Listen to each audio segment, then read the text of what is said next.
என்றும் உள்ளது. இந்த இரண்டாம் சங்கீதத்தினுடைய இரண்டாம் சங்கீதத்தினுடைய முதல் பகுதியை பார்க்கும் பொழுது, கர்த்தரால் அபிஷேகம் பண்ணப்பட்டவர்களுக்கு விரோதமாக பூமியின் ராஜாக்கள் எழும்பி நிற்பார்களாம். முதலாம் வசனத்துல பார்க்கிறோம், ஜாதிகள் கொந்தளித்து ஜனங்கள் விருதா காரியத்தை சிந்திப்பானேன். விருதா அப்படி என்றால் வீணான காரியங்களை சிந்திப்பானேன். கர்த்தருக்கு விரோதமாகவும் அவர் அபிஷேகம் பண்ணினவருக்கு விரோதமாகவும் பூமியின் ராஜாக்கள் எழும்பி நின்று அதிகாரிகள் ஏகமாய் ஆலோசனை பண்ணி. கடைசி காலங்களில இப்படிப்பட்டதான ஒரு சூழ்நிலைகள்லாம் நடக்கும். ஆண்டவராகிய இயேசு கிறிஸ்து தம்முடைய வாழ்நாட்களிலே அவர் ஏறக்குறைய 30 வயது உள்ளவராய் ஞானஸ்நானம் பெற்ற பிறகு பிதாவினுடைய சித்தம் செய்யும்படிக்கு அவர் ஊழியத்துக்கு வந்த பொழுது அநேக காரியங்களை ஜனங்களிடத்துல அவர் பகிர்ந்து சொன்னார். அப்போ அநேக காரியங்களை அவர் ஜனங்களோடு திஷ்டாந்தமாய் ஓமைகளோடு கூட அவர் பேசியிருக்கிறதை நம்ம பார்க்க முடியும். அந்த நாட்களிலே இயேசுவை குறித்து அவர் அபிஷேகம் பண்ணப்பட்டவர், அவரை குறித்து பரிசேரும் சதுசேரும் அநேகமாக இடரல் அடைந்தார்கள். மரியாளுக்கும் யோசேப்புக்கும் பிறந்ததாக இந்த இயேசு கிறிஸ்து திடீரென்று வந்து அவர்தான் தேவனுடைய குமாரன் என்று திஷ்டாந்தமாய் பேசுகிறதை பார்த்தும் ஜனங்கள் அதிகமாய் அங்கே இடரல் அடைந்தார்கள். அப்போ அவர்கள் எல்லாரும் என்ன பண்ணாங்க, ஏகமாய் அவர்கள் பேசினார்கள் ஆண்டவரை குறித்து. இது தச்சனுடைய குமாரன் அல்லவா, இவருடைய சகோதரன் நம்மிடத்துல இருக்கிறார்கள், இப்படிப்பட்ட வல்லமை அவருக்கு எப்படி வந்தது என்று சொல்லி அவர் வாழ்ந்த அந்த நாட்களிலே பேசினார்கள். என்று போல அவர் தம்முடைய சீஷர்களுக்கு அவர் எருசலேமிலே மரணத்துக்குள்ளே போகும் முன்பதாக அநேக காரியங்களை அவர் தம்முடைய சீஷரிடத்துக்கு எல்லாவற்றுமே வெளிப்படுத்தினார். 24ஆம் அதிகாரத்திலே அப்படியாக தேசத்துல என்ன நடக்க போகிறது என்ற தீர்க்க தரிசனமாய் உரைத்தார். மத்தேயு சுவிசேஷம் 10ஆம் அதிகாரத்திலே சீஷரிடத்திலே எப்படி ஊழியம் செய்ய வேண்டும், ஊழியம் போனால் இந்த காரியங்கள் என்ன நடக்கும், உங்களை எப்படி கொலை செய்வார்கள், கிறிஸ்துவாக்கிய என்னை குறித்து நீங்கள் ஏற்றுக்கொண்டு எனக்காக நீங்கள் வரும்பொழுது அநேக பாடுகள் இருக்கிறது, அப்பொழுது நீங்கள் எப்படி இருக்க வேண்டும் என்பதை அநேக காரியங்களை அவர் சொல்லி இருக்கிறதை பார்க்க முடியும். அதுல ஒரு காரியம் என்னவென்றால், கர்த்தருக்கு விரோதமாகவும் அவர் அபிஷேகம் பண்ணியவருக்கு விரோதமாகவும் பூமியின் ராஜாக்கள் என்ன பண்ணுவாங்க, எழும்புவார்கள், உங்களை கொலை செய்வார்கள், உங்களுக்கு விரோதமான சாட்சிகளை சொல்வார்கள் என்று அநேக காரியங்களை இயேசு கிறிஸ்து தம்முடைய சீஷரிடத்திலே அவர் சொன்ன காரியங்களை நம்ம மத்தேயு சுவிசேஷம் 10ஆம் அதிகாரத்திலே பார்க்க முடியும். அப்படி இந்த இடத்துல இப்ப இந்த சங்கீதம் 2ஆம் அதிகாரத்திலே 2ஆம் வசனத்தை பார்க்கும் பொழுது, கர்த்தருக்கு விரோதமாகவும் அவர் அபிஷேகம் பண்ணினவருக்கு விரோதமாகவும் என்ன நடக்குமா, அநேகர் எழும்பி நின்று ஆலோசனை பண்ணுவார்கள். அது மட்டுமல்ல, அவர்கள் கட்டுகளை அறுத்து அவள் கயிறுகளை நம்மை விட்டு இருந்து போடுவோம் என்கிறார்கள். ஏனென்றால் அவர்கள் அதாவது இன்னைக்கு எந்த சம்பவங்களுமா இருந்தாலும் சரி, பூமியில் உள்ள ராஜாக்களும் அல்லது அதிபதிகளாலேயோ ஒரு காரியங்களும் செய்ய முடியாது.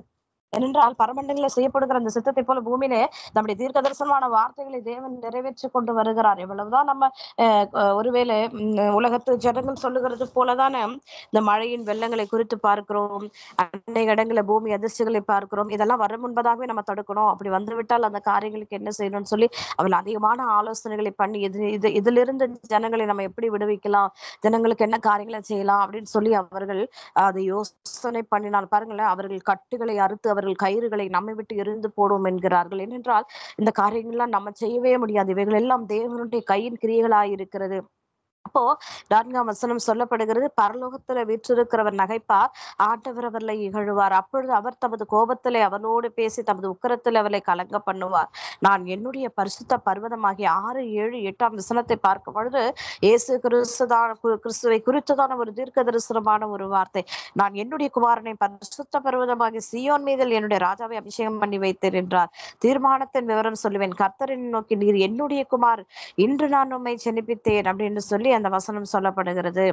கர்த்தருடைய நாமம் மகிமைப்படுவதாக. இயேசு கிறிஸ்து ஞானஸ்தானம் பெற்று அவர் கரையேறின வானம் திறக்கப்பட்டதும் பாருங்க, பரிசுத்த ஆவியான ஒரு புறாவை போல அவர் மேல் இறங்கி, இவர் என்னுடைய நேசகுமாரன், இவருக்கு நீங்க என்ன பண்ணுங்க, செவி கொடுங்கள் அப்படின்ற வார்த்தை சத்தம் கேட்கப்பட்டது. இப்போ இங்கே கிறிஸ்துவை குறித்ததான காரியங்கள் சொல்லப்பட்டு கடைசியாக நம்ம பார்க்கும்போது பயத்துடனே என்ன பண்ணுங்க, கர்த்தரை சேவியுங்கள், நடுக்கத்துடனே நீங்கள் களி கூறுங்கள். அது மட்டுமல்ல, கடைசி வசனத்தை பார்க்கிறோம், கிறிஸ்துனுடைய வருகை குறித்ததான ஒரு வசனமா இருக்கிறது.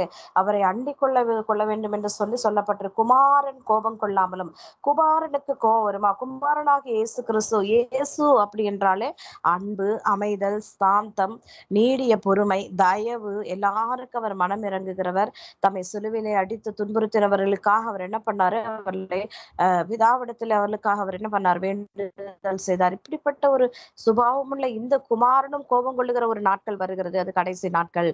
அந்த குமாரன் கோபம் கொள்ளாமல் நீங்கள் வழியிலே அழியாமலும் என்று சொல்லப்பட்டிருக்கு. அழைக்கப்பட்டதான ஜனங்கள் பரலோக ராஜ்யத்துக்கு தகுதியுள்ளவர்களாய் மாறும்படியாக அவர்களை பரலோகத்துக்கு கூட்டிட்டு போகிற அந்த வழிகளிலே பூமியில அநேக பாடுகள் வருமானால் நீங்கள் என்ன பண்ணக்கூடாது, அந்த வழியில நீங்கள் அழிந்து போகாதபடிக்கு என்ன பண்ணுங்க, அவரை முத்தம் செய்யுங்கள், அவருடைய சமூகத்திலே காத்திருங்கள், அவரிடத்துல கிட்டி சேருங்கள். அப்படி செய்யும் பொழுது என்ன நடக்குமாம், அவரை அண்டிக் கொள்ளுகிற எல்லாரும் எப்படி இருக்கிறார்களாம், பாக்கியவான்கள் என்று சொல்ல. கொஞ்ச காலத்திலோட கோபம் பற்றி எரியுமா, குமாரன் கோபம் கொள்ளுவாரா, அந்த கோபம் பற்றி எரிகிறதான சூழ்நிலைகள். அப்போ அவர் தம்முடைய முதலாம் வருகை குறித்து பார்க்கிறோம். கிறிஸ்துவனுடைய பிறப்பின் நாட்களில திரள் சேனைகளும் கூடி நின்று பாடி ஆராதிக்கும்படியாக அந்த ஒரு சூழ்நிலைகள் வந்தது. அடுத்தது கர்த்தருடைய இரண்டாம் வருகை ஒன்று இருக்கிறது. அதற்கு முன்பதாக ரகசிய வருகை ஒன்று இருக்கிறது. அந்த இரண்டாம் வருகை என்று பகிரங்கமான அந்த வருகையிலே கர்த்தர் பிதாவின் மகிமை பொருந்தினவராய் அவர் வருவார். சகல ஜனங்களும் கோத்தரத்தாரும் கண்டு புலம்புவார்களாம். அப்படிப்பட்ட காரியங்கள் எல்லாம் இருக்கு. ஆகவே அருமையான தேவனுடைய பிள்ளைகளே, குமாரனுடைய கோபம் பற்றி எரிகிற நாட்கள் வந்து கொண்டிருக்கிறபடினாலே நாம் யாவரும் அவரை அண்டிக் கொள்ள வேண்டும். அனுதினம் தேவ சமூகத்திலே காத்திருக்க வேண்டும். இந்த இரண்டாம் சங்கீதத்தை ஒருவேளை தாவீதும் எழுதியிருக்கலாம் என்று வேத பண்டிதர்கள் சொல்லுகிறார்கள். ஏனென்றால் 70க்கும் மேற்பட்ட சங்கீதங்கள் எழுதப்பட்டிருந்தாலும் ஒரு சில சங்கீதங்கள் பெயர் சொல்லப்படாத சங்கீதங்களை தாவீது எழுதி இருக்கலாம் அப்படி என்று சொல்லி குறிக்கப்பட்டிருக்கு. தாவீது ஒரு தீர்க்கதரிசியாகவும் இருக்கிறார். அதோடைய நாமம் மகிமைப்படுவதாக. அதனால இந்த இரண்டாம் சங்கீதத்தினுடைய கடைசி 12ஆம் வசனத்திலே பார்க்கிறோம், அவரை அண்டிக் கொள்ளுகிற யாவரும் பாக்கியவான்கள், அவருடைய கோபம் பற்றி எரிகிற நாட்கள் வருகிறது.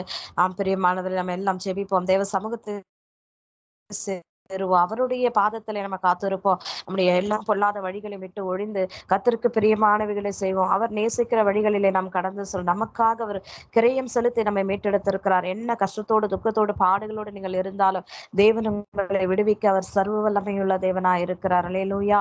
அந்த குருவைகளை நாம் கேட்டு பெற்றுக்கிறோம். ஜெபிக்கலாமா? பரிசுத்தமுள்ள எங்க நல்ல பிதாவே, உம்மை துதிக்கிறோம் ஐயா. நன்றியோடு கூட உம்மை துதிக்கிறோம். இரண்டாம் சங்கீதத்திலிருந்து எங்களோடு பேசின ஒவ்வொரு வார்த்தைகளுக்காக உமக்கு நன்றியோட வருகையின் காலம் சமீபமா இருக்கிறபடினால் அந்த கோபத்தின் நாட்களிலே நாங்கள் இராதபடிக்கு ஆண்டவரே பரிசுத்தமாய் வாழும்படியாக கரைதிரையற்றவர்களாக இந்த உலகத்துக்குரிய காரியங்களை கரைபட்டு போகாதபடி ஒரு வருகை நாட்களிலே சந்திக்க ஆண்டவரே அந்த கிருபைகளை எங்களுக்கு தாங்க ஆண்டவரே.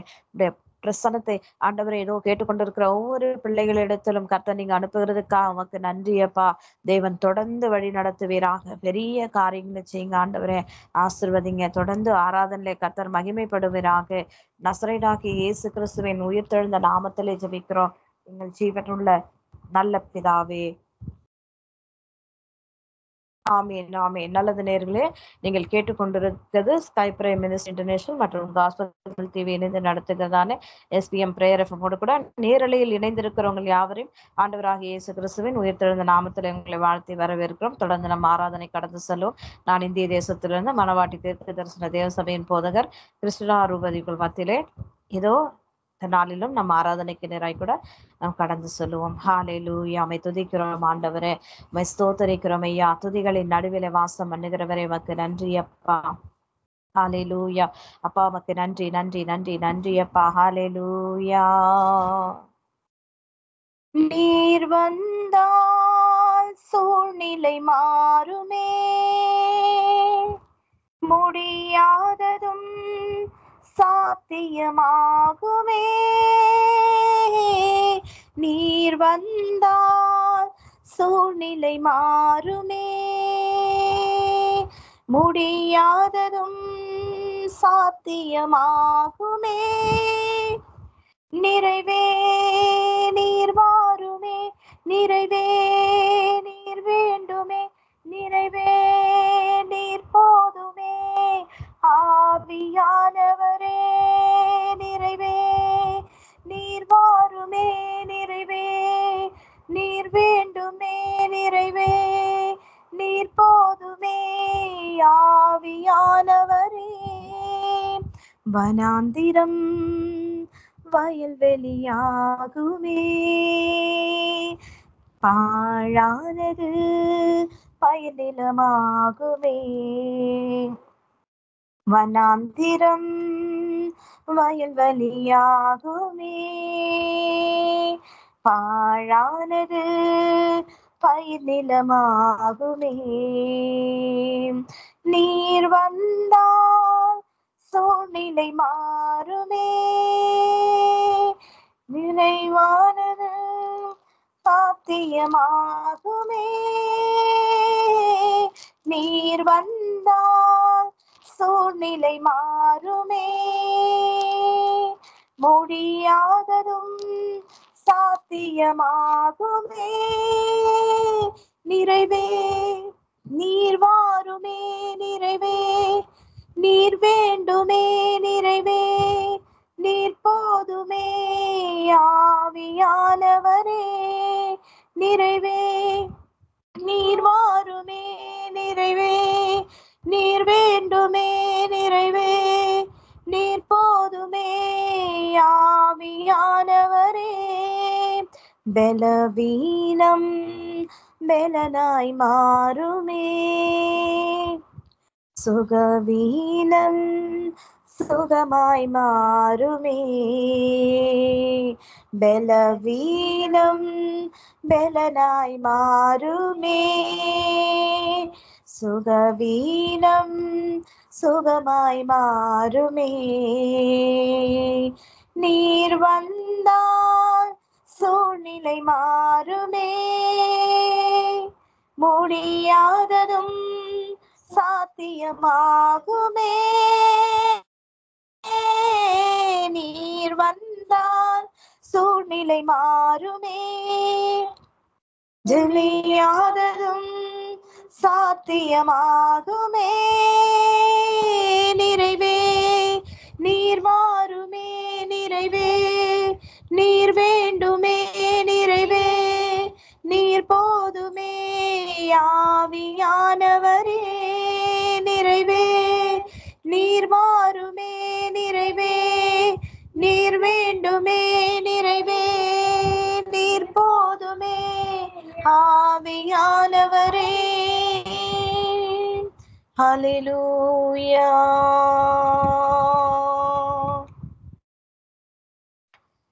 அப்பா நாங்கள் உம்மை துதிக்கிறோம். நன்றி ராஜா. சேனைகளின் தேவனாகிய கர்த்தாவே, அதிசயமானவரே, அற்புதமானவரே, உம்மை துதிக்கிறோம். வலதர மனதி அந்துர வலவா ரதுலதொரலொரியா கரவலவா தெய்வமே.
மகிமையின் ராஜாவை துதிக்கிறோம். மாறாத நல்ல நேசரையுமை துதிக்கிறோம். ஹல்லேலூயா.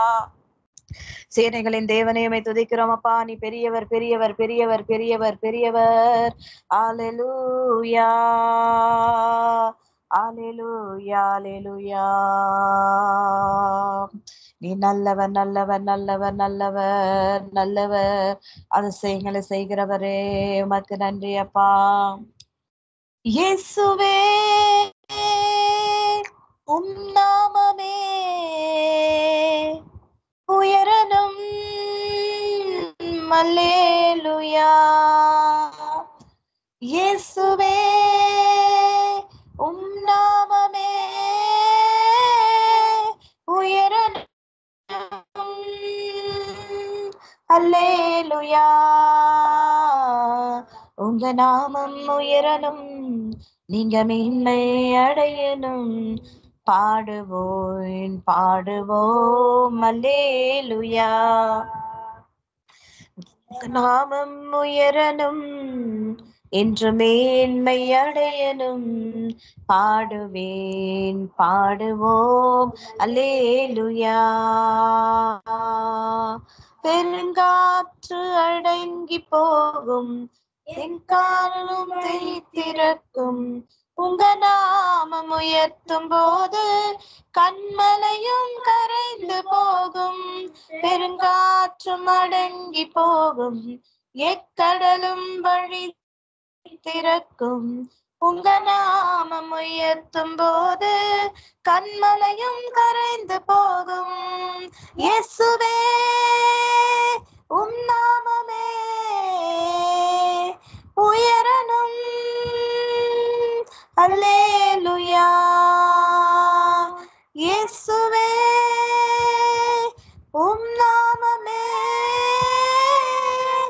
உயரணும். அல்லேலூயா. உங்க நாமம் உயரணும், நீங்க மேன்மை அடையணும். பாடுவேன் பாடுவோம் அல்லேலூயா. உங்க நாமம் உயரணும், நீங்க மேன்மை அடையணும். பாடுவேன் பாடுவோம் அல்லேலூயா. சிங்கத்தின் கேவியிலும் தீச்சூளை நடுவிலும் உங்க நாமம் உயர்த்தும் போதும் சேதங்கள் அணுகிடாது. சிங்கத்தின் கேவியிலும் தீச்சூளை நடுவிலும் உங்க நாமம் உயர்த்தும் போது சேதங்கள் அணுகிடாது. இயேசுவே உம் நாமமே உயரணும். அல்லேலூயா. இயேசுவே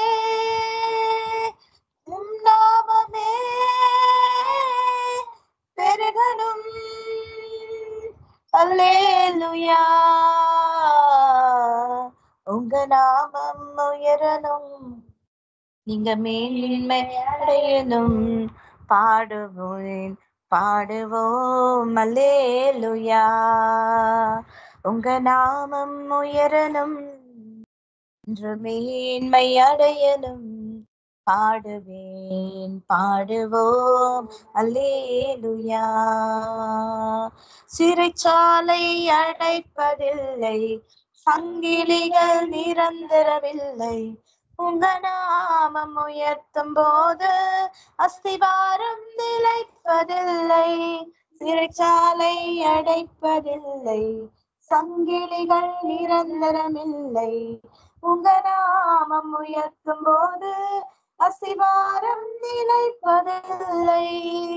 இயேசுவே உம் நாமமே பெறணும். அல்லேலூயா. இயேசுவே உம் நாமமே பெறணும். அல்லேலூயா. உங்க நாமம் உயரணும், நீங்க மேன்மை அடையணும். பாடுவேன் பாடுவோம் அல்லேலூயா. உங்க நாமம் உயரணும், நீங்க மேன்மை படையணும். பாடுவேன் பாடுவோம் அல்லேலூயா ஹalleluya.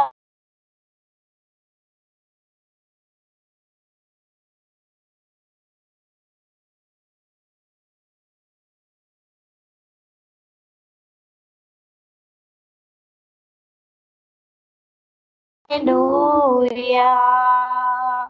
Ave Halle. Hallelujah. Hallelujah.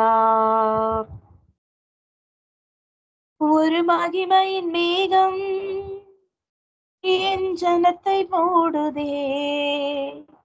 ஒரு மகிமையின் மேகம் இந்த இடத்தை மூடுதே. ஒரு மகிமையின் மேகம் இந்த இடத்தை மூடுதே. ஒரு மகிமையின் மேகம் என் ஜனத்தை மூடுதே. விலகாத மேகம் நீர், முன் செல்லும் மேகம் நீர். விலகாத மேகம் நீர், முன் செல்லும் மேகம் நீர். ஆவியானவரே, அன்பின் ஆவியானவரே, வல்ல ஆவியானவரே, தெளிவின் ஆவியானவரே, மகிமையின் ஆவியானவரே, அன்பின் ஆவியானவரே, வல்ல ஆவியானவரே, தெளிவின் ஆவியானவரே. என் பேச்சுல, என் மூச்சுல, என் சொல்லுல, என் செயலில கலந்து இருக்கீங்க. என் நினைவுல, என் நடத்தையில, என் நினைவுல, என் உயிரில கலந்து இருக்கீங்க. என் பேச்சில, என் மூச்சில, என் சொல்லுல, என் செயலில கலந்து இருக்கீங்க. என் நினைவுல, என் நடத்தையில, என் நினைவுல, என் உயிரில கலந்து இருக்கீங்க. அன்பினாவியானவரே, விலையேற பெற்றவரே, எனையாலும் பரிசுத்தரே, நன்றி ஐயா. அன்பினாவியானவரே, விலையேற பெற்றவரே, எனையாலும் பரிசுத்தரே, நன்றி ஐயா. ஒரு மகிமையின் மேகம் என் இடத்தை மூடுதே. ஒரு மகிமையின் மேகம் என் ஜனத்தை மூடுதே. விலகாத மேகம் நீர், முன் செல்லும் மேகம் நீர்.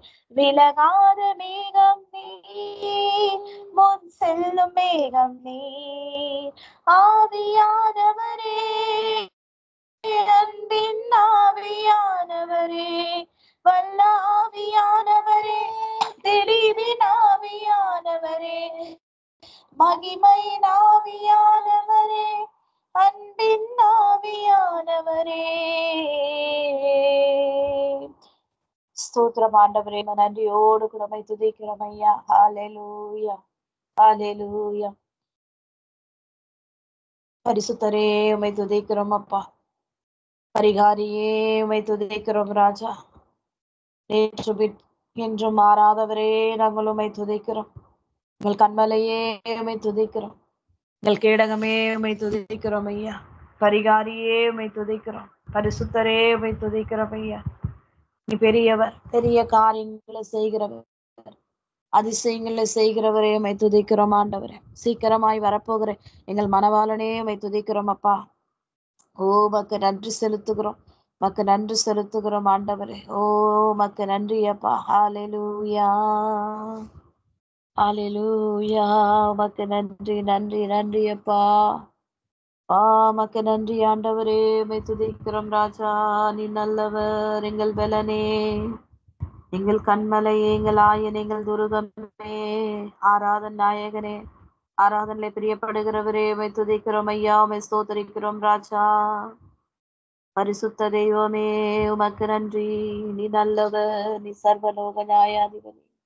உமக்கு நன்றி செலுத்துகிறோம் ஆண்டவரே. இம்மட்டும் எங்கள் துதிகளின் நடுவிலே வாசம் பண்ணுகிற எங்கள் தேவனாகிய கர்த்தர் தொடர்ந்து எங்களோடு கூட இடைப்படுங்கப்பா. இந்த கரத்துக்குள்ளே நாங்கள் ஒப்பு கொடுக்கிறோம். நசரேயனாகிய இயேசுவின் நாமத்திலே ஜெபிக்கிறோம் எங்கள் ஜீவனுள்ள நல்ல பிதாவே.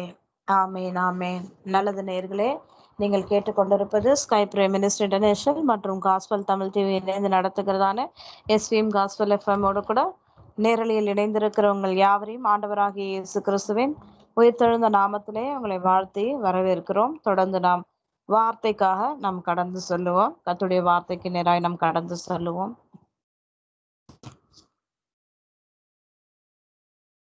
ஹalleluya. ஸ்தோத்திரம் ஆண்டவரே, உமக்கு நன்றி செலுத்துகிறோம்.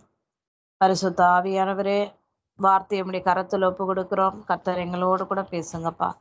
உங்க நாமம் ஒன்றே மகிமைப்படட்டும். இயேசுவின் மூலம் ஜெபிக்கிறோம் எங்கள் நல்ல பிதாவே. ஆமேன், ஆமேன். ஹalleluya. இயேசு கிறிஸ்துனுடைய இந்த மலை பிரசங்கத்தை குறித்து நாம் பார்க்க போகிறோம். மலை பிரசங்கத்தை குறித்து மத்தேயு எழுதின சுவிசேஷம் 5ஆம் அதிகாரம், 6ஆம் அதிகாரம், 7ஆம் அதிகாரம், இந்த 3 அதிகாரங்களையும் ஆண்டவராகிய இயேசு கிறிஸ்து தம்முடைய சீஷர்கள் எவ்விதமாய் இருக்க வேண்டும். பழைய ஏற்பாட்டினுடைய அந்த நியாயப்பிரமாண புஸ்தகத்துல நீங்கள் பார்த்திருப்பீர்கள், 10 கட்டளைகள் நமக்கு கொடுக்கப்பட்டது. நியாயப்பிரமாணம் யாருக்கு அப்படின்னு சொல்லி நம்ம பார்ப்போமானால், வேத வசனம் சொல்லுகிறது தவறு செய்கிறவர்களுக்கு, அல்லேலூயா, துன்மார்க்கமாக ஜீவிக்கிறவர்களுக்கு இந்த வார்த்தை. நியாயப்பிரமாண புஸ்தகம் எதற்காக விதிக்கப்பட்டிருக்கிறது அப்படி என்றால், செய்கிறது தவறு என்பதை உணர்ந்து அதிலிருந்து வெளியே வரும்படியாக இந்த கட்டளைகள் கொடுக்கப்பட்டது. தேவன் தம்மால் தெரிந்து கொள்ளப்பட்ட ஜனங்கள் எப்படி இருக்கணும், எப்படி அவர்கள் தங்களுடைய வாழ்நாட்களிலே கடைபிடிக்க வேண்டிய காரியங்கள் என்ன, நித்திய ஜீவனை சுதந்திரித்துக் கொள்ளும்படியாக இந்த பூமியில எப்படி இருக்கணும். இந்த 10 கட்டளைகள்ல சொல்லப்பட்டிருக்கிறவைகள் பிரதான கற்பனைகளாக இரண்டாக ஆண்டவராகிய இயேசு கிறிஸ்து அவர் வாழ்ந்த பொழுது அவர் சொன்ன வார்த்தை, உன் தேவனாகிய கர்த்தரை உன் முழு இருதயத்தோடும், உன் முழு ஆத்துமோடும், உன் முழு பலத்தோடும் நீ அன்பு கூறுவாயாக என்ற இந்த வார்த்தை முதலாம் கட்டளை, 2ஆம் கட்டளை, 3ஆம் கட்டளை, 4ஆம் கட்டளையோடு இருக்கிறது. நீ உன்னை நேசிக்கிறது போல பிறனையும் நேசிப்பாயாக என்று சொன்ன அந்த பிரதான கற்பனை, 2வது கற்பனை 5ஆம் கட்டளையிலிருந்து 10 கட்டளைகள் வரைக்கும் அங்கே சொல்லப்பட்டிருக்கிறது. இப்போ புதிய ஏற்பாட்டில வரும்பொழுது ஆண்டவர் என்ன கட்டளைகளை கொடுக்கிறார் அப்படின்னு சொல்லும் பொழுது, கர்த்தருடைய நாமம் இப்படிதான் இந்த மலை பிரசங்கத்தினுடைய வார்த்தைகளை ஒவ்வொரு நாளும் நம்முடைய வாழ்க்கையில நம்ம தியானித்து வார்த்தைகளை நாம் வாசித்து அந்த வார்த்தைகள் படிக்கு நம்ம ஜீவிக்கும் பொழுது அந்த மலை பிரசங்கத்தினுடைய காரியங்கள்ல நம்ம கீழ்ப்படிந்திருப்போமானால் நிச்சயமாய் பரலோக ராஜ்யத்துக்குரியவர்களாய் நாம் மாறுவோம் என்பதற்கு ஒரு சந்தேகமும் இல்லை. எப்படி இருக்கணும் அப்படி என்பதை அவர் மலையின் பிரசங்கத்துக்கு அவர் வரும்பொழுது 5ஆம் அதிகாரத்திலே முதல் 2 வசனம், அவர் திரளான ஜனங்களை கண்டு மலையின் மேல் ஏறினார். அவர் உட்கார்ந்த பொழுது அவருடைய சீஷர்கள் அவரிடத்திலே வந்தார்கள். அப்பொழுது அவர் தமது வாயை திறந்து அவர்களுக்கு உபதேசித்து சொன்னது, திரளான ஜனங்கள் இருக்கிறாங்க, அவர்களை பார்த்து தேவன் இடப்படாராம், மலையின் மேல் ஏறி அவர் அங்கே உட்கார்ந்தார். அப்பொழுது சீஷர்கள் வந்த பொழுது அவர் தம்முடைய வாயை திறந்து அவர்களுக்கு உபதேசித்து சொன்ன காரியங்கள் தான் இந்த மலை பிரசங்கத்திலே சொல்லப்பட்ட காரியங்கள். இந்த 3 அதிகாரங்களிலே சொல்லப்பட்ட ஒவ்வொரு காரியங்களையும் ஒவ்வொரு தேவனுடைய பிள்ளைகளும் நிச்சயமாய் அதை வாசிக்க வேண்டும். 10 கட்டளைகளைப் போல இதிலும் சொல்லப்பட்டிருக்கிற அந்த 3ஆம் வசனத்திலிருந்து நம்ம வாசிக்கும் பொழுது, ஆவியில் எளிமையுள்ளவர்கள் பாக்கியவான்கள், பரலோக ராஜ்யம் அவர்களுடையது. துயரப்படுகிறவர்கள் பாக்கியவான்கள், அவர்கள் ஆறுதல் அடைவார்கள். சாந்த குணமுள்ளவர்கள் பாக்கியவான்கள், அவர்கள் பூமியை சுதந்திரித்துக் கொள்ளுவார்கள். நீதியின் மேல் பசிதாகம் உள்ளவர்கள் பாக்கியவான்கள், அவர்கள் திருப்தி அடைவார்கள். இவர்கள் பாக்கியவான்கள், அவர்கள் இரக்கம் பெறுவார்கள். இருதயத்தில் சுத்தமுள்ளவர்கள் பாக்கியவான்கள், அவர்கள் தேவனை தரிசிப்பார்கள். சமாதானம் பண்ணுகிறவர்கள் பாக்கியவான்கள், அவர்கள் தேவனுடைய புத்திரர் எனப்படுவார்கள். அது மாத்திரமல்ல, நீதி நிமித்தம் துன்பப்படுகிறவர்கள் பாக்கியவான்கள், பரலோக ராஜ்யம் அவர்களுடையது. அப்போ நீதி அப்படி என்றால் உண்மை. உண்மையா வாழணும் அப்படின்னு நினைக்கும் பொழுது அநேக பாடுகள் வரும். அதை நம்ம வெளிப்படுத்த விசேஷம் 22ஆம் அதிகாரத்துல 12ஆம் வசனம் 11ஆம் வசனத்துல நம்ம பார்க்கும் பொழுது, அநியாயம் நீதி செய்கிறவன் இன்னும் நீதி செய்யட்டும், அவனவனுடைய கிரியைகளுக்கு ஏற்ற பலன் என்னோடு கூட வருகிறது என்று சொன்னார். அப்ப நீதி நீதி நிமித்தம் துன்பப்படும் பொழுது அது பாக்கியவான்கள் என்று நீங்கள் எண்ணுங்கள். உண்மையா சொல்லும் பொழுது அதுல பாடுகள் உண்டு. உண்மையா நடக்கும் பொழுது அதுல பாடுகள் இருக்கும். தவறு செய்து நம்ம தப்பித்துக் கொண்டு எப்படியோ போகலாம். ஆனாலும் ஒரு நாட்கள் வரும் பொழுது, அது நியாயத்தீர்ப்பின் நாட்கள் என்று வரும் பொழுது, ஆண்டவரிடத்துல நம்ம என்ன பண்ணணுமா, பதில் சொல்ல வேண்டிய ஒரு சூழ்நிலைகள் வரும். இப்படி இந்த கட்டளைகளை கர்த்தர் அவர்களுக்கு சொல்லிக் கொண்டு வருகிறார். அது மட்டுமல்ல, அந்த நீதி நிமித்தம் என்னுடைய நாமத்து நிமித்தம் நீங்கள் எல்லாராலும் பகைக்கப்படுவீர்கள். ஆனால் நீங்கள் என்ன பண்ணுங்க, சந்தோஷப்படுங்க. உங்களுக்கு அதற்குரிய பலன் மிகுதி அப்படி என்று சொல்லி ஆண்டவர் தம்முடைய சீஷரை பார்த்து சொல்றார். நீங்கள் உலகத்துக்கு உப்பா இருக்கிறீர்கள் என்று சொல்லுகிறார். உப்பு முக்கியமானதுல நம்முடைய ஆகாரத்துக்கு நம்ம சேர்க்கிற உப்பு இல்லாத சாப்பாடு ஆகாரத்தை நம்ம ஏற்றுக்கொள்ள மாட்டோம். உப்பு அது பங்கு வகிக்கிறது கொஞ்சம் சிறிதளவு தான். ஆனா அதனுடைய பங்கு எப்படி இருக்கும்? பதார்த்தங்கள் ருசியுள்ள பதார்த்தமாய் மாறும். ஆண்டவர் சொல்லுகிறார். அது போல நீங்கள் உலகத்துக்கு எப்படி இருக்கீங்க? வெளிச்சமா இருக்கீங்க, உப்பா இருக்கிறீங்க. கர்த்தருடைய நாமம் மகிமைப்படுவதாக. அப்போ உங்களுடைய நற்கிரியைகளை காண்பீங்கள்.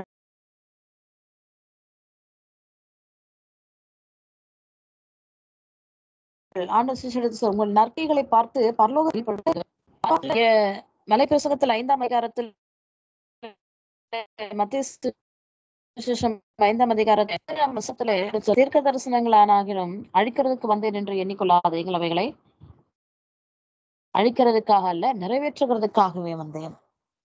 நியாயப்பிரமாணத்தின்படி அவர் என்ன பண்ணாரா? அவர் அதை நிறைவேற்றும்படியாக அவர் வந்தாராம். நியாயப்பிரமாணத்தை நிறைவேற்றும்படியாக, சொல்லப்பட்ட வார்த்தைகள் நிறைவேற்றப்படும்படியாக அவர் வாழ்ந்து காட்டினார். ஏறக்குறைய 30 வயது உள்ளவராய் அவர் பிதாவின் சித்தத்தை செய்வார். அது வரைக்கும் அவருக்கு தன்னுடைய தாய் தகப்பனுக்கு கீழ்ப்படிந்தவராய் இருந்தார். அவர்களை கனப்படுத்தினார்.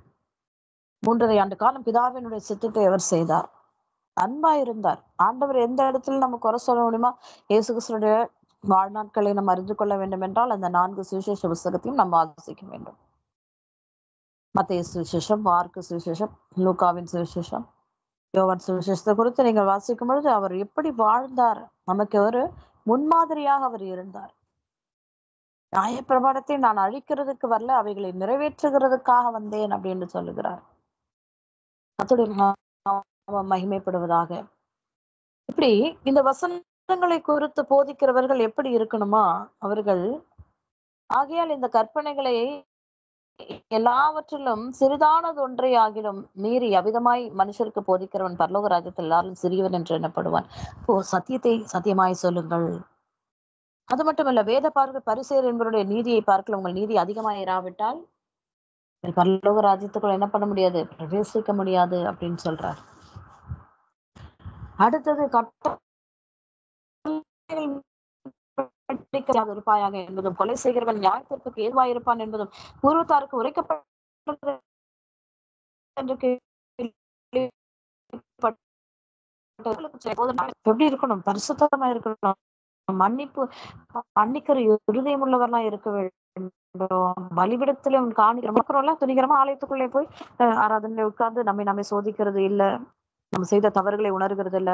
ஆராதனையில உட்கார்ந்து அப்படியே நம்ம என்ன பண்றோம், ஏதோ ஒரு காணிக்கை நம்ம போட்டுருவோம் அப்படின்னு சொல்லி போறோம். ஆனா ஆண்டவர் இந்த மலை பிரசங்கத்துல சொன்ன வார்த்தைகளை வாசிக்கும் பொழுது, உன் காணிக்கைகளை கூட நீ மனஸ்தாபத்தோடு என்ன பண்ணாது, படைக்காத. முன்பு உன் சகோதரத்துல போய் நீ ஒப்புரவாகி வந்து அப்புறம் என்ன பண்ணு, உன் காணிக்கை செலுத்து. ஒருவேளை உன் சகோதரன் உன்னை மன்னிக்கல அப்படின்றதால மூப்பர்களை வர பேசு சொல்லி ஆண்டவர் அந்த இருதயத்தினுடைய அந்த கசப்புகளை விட்டு ஒரு சமாதானத்தோட கூட நீ வந்து அந்த காணிக்கை செலுத்து அப்படின்னு சொல்றாரு. அடுத்தது, விபச்சாரம் செய்யாதிருப்பாயா என்று புறத்தாருக்கு பூர்வத்தாருக்கு சொல்லப்பட்டிருக்கு, கேள்விப்பட்டிருக்கு. ஆனால் விபச்சாரம் செஞ்சு அது ஒரு பாவமானால் ஒரு ஸ்ரீ தன் இச்சையோடு பரிசுத்தத்துல இன்னும் மகிமையா அந்த நியாயப்பிரமாணத்தின் கட்டளை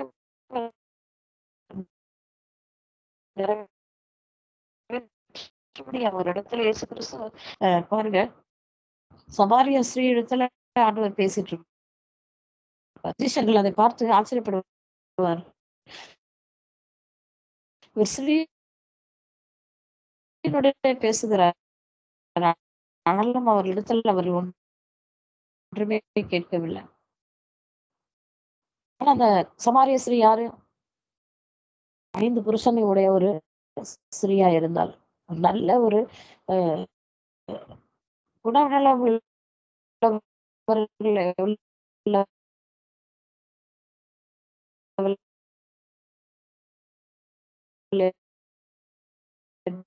என்று சொல்லி பார்க்கல. ஆனால் ஆண்டவர் இடத்துல பேசும்போது சிஷர்கள் ஆச்சரியத்தோடு பார்த்தார்கள்.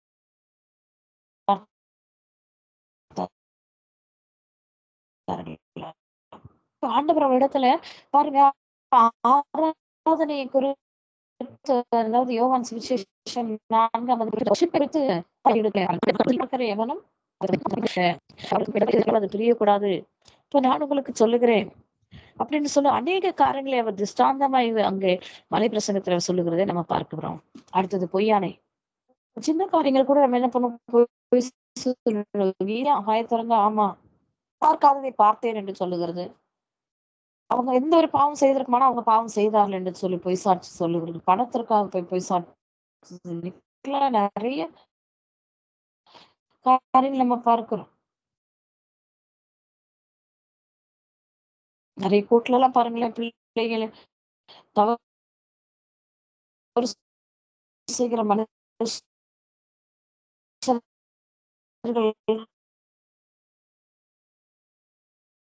அவர்களை விடுவிக்கிறதுக்காக இருந்தாலும் அவங்க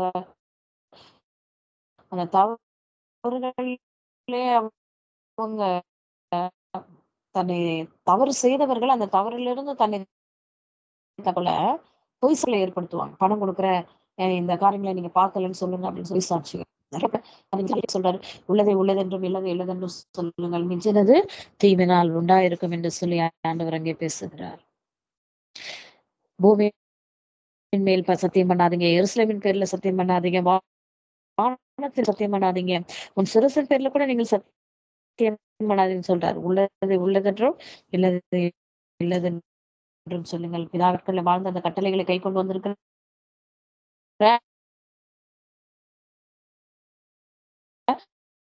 அந்த ஜனங்களிடத்துல ஆண்டு கண்ணுக்கு கண் பள்ளிக்குள்ள உரைக்கப்பட்டதை நீங்க கேள்விப்பட்டிருக்கிறீர்கள். அறிந்தால் இருக்கணத்தை நீ காட்டு. 1 மைல் தூரம் உன்னை வர பலவந்தம் பண்ணல, 2 மைல் தூரம் போ. உன்னுடைய துணை விற்று கொடு அப்படின்னு சொல்லுகிறாரா? அது போல உங்கள் சத்துருக்கள் வார்த்தைகள்லாம் கேட்கும்போது சீஷர்களுக்கு ஆச்சரியமா இருக்கு. இது வேறு விதமான ஒரு கட்டளைகள் இருந்தது. அதை இவர் அந்த நியாயப்பிரமாணத்தை மாற்றும்படிக்கெல்லாம் வருகிறார். அப்போ அவர் சொல்றாரு, நான் நிறைவேற்றெல்லாம் வந்திருக்கேன்னு சொல்றாரு. ஆனா இப்ப சொல்லுகிற காரியங்கள்லாம் வெவ்வேறு விதமா இருக்கிறதுன்னு சொல்லி அவர்களுக்குள்ள ஒரு எண்ணங்கள் இருந்து அப்பதான் சொல்றாரு ஆண்டவர், உன் சத்துருக்களை சிநேகியுங்கள், வசிக்கிறவர்களை என்ன பண்ணுங்க, ஆசிரிங்க. உங்களை துன்பப்படுறாங்க நகைகளுக்காக அப்படின்னு பூரண சர்க்குணராக இருக்கிறது போல நீங்கள் எப்படி இருங்க, பூரண சர்க்குணராயிருங்கள் அப்படின்னு சொல்லி அந்த 5ஆம் அதிகாரத்தை அவர் முடிக்கிறார். 6ஆம் அதிகாரத்துல பார்க்கும் பொழுது தர்ம காரியங்களை குறித்து பேசுகிறார். மனுஷர் காணும்படிக்காக தர்மத்தை செய்யாதீங்க, மறைவுல செய்க, அஞ்ஞானிகளுக்கு போய் ஜெபப்படாதீங்க. அந்த இடத்துல பார்க்கிறவர்கள் பிதாவிடத்துல போய் நீங்கள் செபியுங்கள். எப்படி ஜெபிக்கணும் அப்படின்னு சீஷர்கள் கேட்கிறாங்க. அந்த ஜெபங்களை அவர் இந்த 6ஆம் அதிகாரத்துல அவர்களுக்கு சொல்லிக் கொடுக்கிறார். பரமண்டலங்கள் இருக்கிற எங்கள் பிதாவே உம்முடைய நாமம் பரிசுத்தப்படுவதாக, நீ ராஜ்யம் வருவதாக, உடைய சித்தம் பரமண்டலங்களை செய்யப்படுவதாக இந்த பூமியிலும் செய்யப்படுவதாக. இன்னைக்கு வேண்டிய ஆகாரத்தை எங்களுக்கு தாரும், எங்கள் கண்ணாலைகளுக்கு நாங்கள் மன்னிக்கிறவர்கள் கடன்களை எங்களுக்கு மன்னி, எங்களை சோதனைக்கு பண்ணாமல் தீமையை விலக்கி ரட்சி. இந்த ஜெபங்கள் ஒரு முக்கியமான ஜெபம் அவர்களுக்கு சொல்லிக் கொடுக்கறதை நம்ம பார்க்கிறோம்.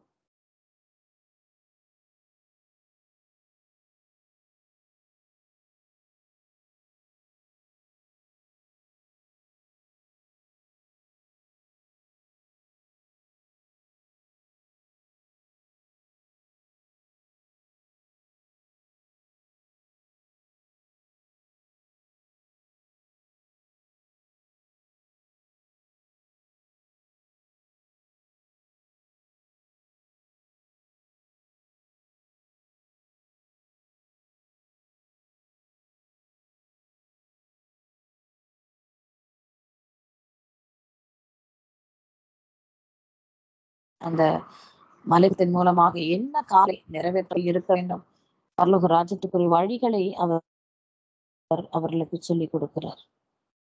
நிச்சயமா இந்த காரியங்களை நிச்சயமா படிக்கணும். நாட்கள்ல தேவனுக்கு 2 அதிகாரங்களை கூட நம்ம பார்ப்போம். ஜெபிக்கலாம். பிள்ளைகள் நல்ல பிதாவே, மூலமாய் அப்பா நீங்க பேசின ஒவ்வொரு ஆமாண்டவரை சத்தியத்தையும் அறிங்கள், சத்தியம் உங்களை விடுதலையாக்கும் என்ற வார்த்தைப்படிக்கு சத்தியத்தின்படி நடக்கிறவர்களாய் கர்த்தர் எங்களை தொடர்ந்து வழி நடத்துங்க, பெரிய காரியங்களை செய்யுங்க. அருமையான ஸ்கை பிரைம் மினிஸ்ட்ரி இன்டர்நேஷனல் ஊழியத்துக்காக நாங்கள் ஜெபிக்கிறோம். அருமையான மஞ்சளாக்காக, திருச்சலாப்பாக்காக, பிள்ளைகளுக்காக, மருமக்களுக்காக, பெரும் பிள்ளைகளுக்காக, ஒவ்வொருவரையும் குடும்பமாக தகப்பனே, ஸ்பிரேயர்ஃபுக்காக, மியூசியத்துக்காக நன்றியப்பா. கதை தாமே தொடர்ந்து வழி நடத்துங்க ஆண்டவரே, மக்கள் நன்றி செலுத்துகிறோம். தேவரீர் நீ சகலத்தையும் செய்ய வல்லவர், நீ செய்யணுத்து ஒரு நாளும் தடைபடாது. அழைத்த அழைப்பிலே நிலைந்திருக்கிற ஒவ்வொரு லீடர்ஸ்களுக்காக நன்றியப்பா. ஆண்டவரே துதிக்கிறோம்ப்பா. ஒவ்வொரு நிமிஷமும் மகிமையின் விடுதலையின் கரம் இந்த ஊழியத்தோடு இருக்கிறதுக்காக நன்றியப்பா. ஆண்டவரை 24 மணி நேரம் தடையில்லாதபடி இதை நீ நடத்தி கொண்டிருக்கிற கிருபைக்காய் ஸ்தோத்திரம். தாழ்ந்துகளை பெற்ற ஊழியக்காரர்களை கொண்டு வந்து கர்த்தர் பயன்படுத்துகிற கிருபை இறக்கம் தயவுக்காய் நன்றியப்பா. தொடர்ந்து உங்களுடைய மகிமையின் பிரசன்னம் ஆண்டவரை கிரியை செய்யட்டும். ஆண்டவரை பெரிய காரியங்களை செய்யுங்க. ஆண்டவரை நமக்கு நன்றி செலுத்துகிறோம் ஐயா. ஜெபத்தை கேட்கிறவரே, மாம்சமான யாவரும் இடத்துல வருவார்கள் அப்பா தகப்பனே. புதிய தரிசனம், புதிய கிருபை இறக்கம் இந்த 2025ஆம் ஆண்டில இந்த ஊழியத்தின் மேல் பாதுகாப்பின் கரம் இருந்து வழி நடத்தட்டும் ராஜா. அழைத்த தேவன் நேர் மகிமையும் தேவன் உண்மையுள்ளவராய்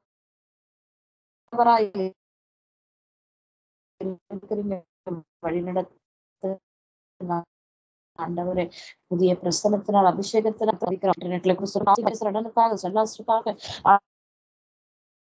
ஆண்டவரே ஊழியத்தை கர்த்தர் நீங்க ஆசீர்வதிங்க. உயிர்த்தெழுந்து நம்முடைய மகிமையும் வல்லமையும் பெரிதான கிருபையோடு விளங்கட்டும் ஆண்டவரே. அப்பா நீ அதிசயமானவர், அற்புதமானவர். நீ சொன்னாலும் தடைபடாத கர்த்தாவே, பெரிய காரியங்களை செய்யுங்க ஆண்டவரே. உங்களுடைய பிரசன்னம் கடைசி நாட்களை காணப்படுகிற ஒவ்வொரு ஆண்டவரே தரிசனங்களை பார்க்கிற பிள்ளைகள் ஆண்டவரே இப்படியாய் தீர்க்கசனம் நிறைவேறி வருகிற இந்த நாட்களில் இந்த பிள்ளைகள் உண்மையத்தமாய் இருக்க உண்மை தேடி வர உதவி செய்யுங்க ராஜா.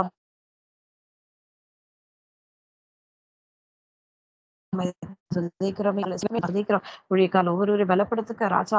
அப்பா அமை துதிக்கிறோம். எல்லா தேசங்களுக்குள்ளும் கர்த்தருடைய கரம் இறங்கட்டும் ஐயா. ஆண்டவரே அமை துதிக்கிறோம், சோதரிக்கிறோம். உலகம் எங்கிலும் இருக்கிற ஒவ்வொரு ஊழியக்காரர்களும் கர்த்தர் பலப்படுத்துங்க, தாங்குங்க, வழிநடத்துங்க, ஆசீர்வதிங்கப்பா. அமை துதிக்கிறோம் ஆண்டவரே. ஸ்தோத்திரம். எருசலேமுக்காக நாங்க ஜெபிக்கிறோம். சமாதானத்தை கட்டளையிடுவீராக. அமை துதிக்கிறோம் அப்பா.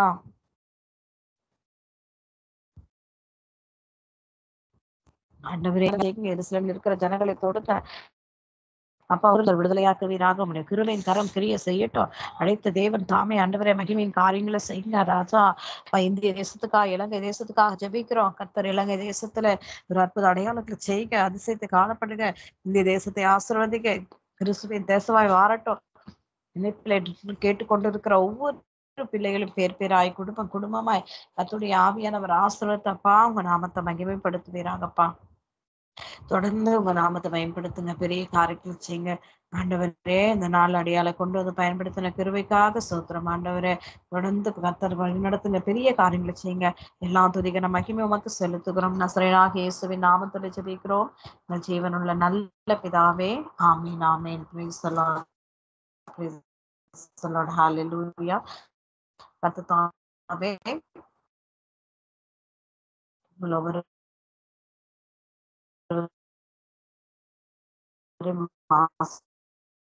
ஆசீர்வதிப்பாராக. God bless you all. Amen.